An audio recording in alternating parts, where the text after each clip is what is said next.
Frew Publications has recently released a three-part story titled The Golden Queen by Australian creator Shane Foley. What makes this three-part story special is that it is a prequel to a 1960s story created by Falk and Cy Barry titled The Golden People. It was the 78th Sunday story and originally published in American newspapers from December 14th, 1969 to March 29th, 1970. It has been published in newspapers and comics in 22 countries around the world, including Argentina, Colombia, Greece, Iceland, Ireland, Turkey, and of course, Australia, USA, Sweden, and India.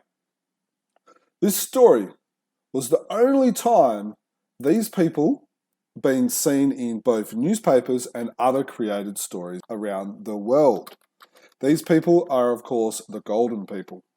It has, however, was included in the Alga board game released in 1984, which includes a beautiful map painted by Ozcan Eralp.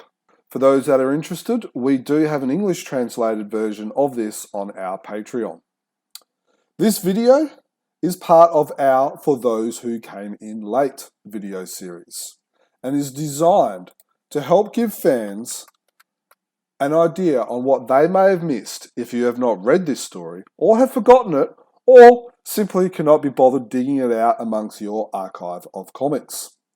For those interested, it was last published in Australia in 2002 in issue 1335, in Brazil in Phantasma issue 315, which was in 1972, in Phantomen 2001 Christmas album, and of course Phantomen is from Sweden, in the Turkey Kizilmarski series number 10, which was published in 2014, and in India in 1985 in the Indrajal series in volume number 22 and issue number 40.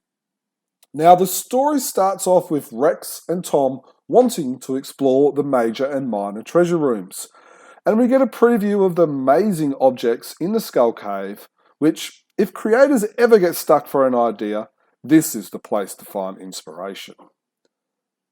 Rex, in one of the rooms, finds a golden flower that feels like metal, and the Phantom, our Phantom, the 21st Phantom, has no idea on the origin of it. He looks into the chronicles and he finds a date of April 1735 with the words, "I returned from the Golden People with only a gold flower to remember them. I promised to say no more." Cue back to today, this is what Shane Foley explores in his story. That one paragraph and a couple of scenes later on in the Chronicles, it is a brilliant concept and he has done a great job. Now back to the story. Devil and Hero go for a run and Devil brings back a golden flower. Ironic, isn't it? Devil shows the Phantom where he found it and he is led to a cave with a hidden lake and a waterfall. He luckily escapes an arrow directed at his head and then climbs the waterfall. Once he reaches the top, he gets attacked and quickly defeats the guard who, surprisingly, recognized the Phantom. The Phantom then sees a queen being tied to a throne and about to be burnt. So, in typical Phantom fashion, he foolishly runs in and rescues her, and they all get excited about being a mighty messenger of the gods. So the Phantom is a mighty messenger of the gods. The 21st Phantom then learns about the ceremony of the Queen, which includes them burning the Queen every 3 years. Maybe this concept would keep our politicians a little bit more accountable. Maybe Falk was onto something. What is interesting is the wall paintings which he is shown is that he learns, on top of what he read in the Chronicles, that the Queen and the Phantom from April 1735 were in fact in love. The Phantom had to leave and the Queen stayed behind and was broken-hearted, and then she died of a broken heart. Man, Lee Falk was a romantic, wasn't he? The Phantom rescues the day, saves the Queen, stops the ceremony again, and then tours the place and learns more about the Golden People. It turns out they live on a huge plateau high above the clouds, and it is very isolated. It is sort of like a jungle version of the Walker's Table, like a mesa or a plateau. I'm sure those Phantom fans will know what I'm talking about.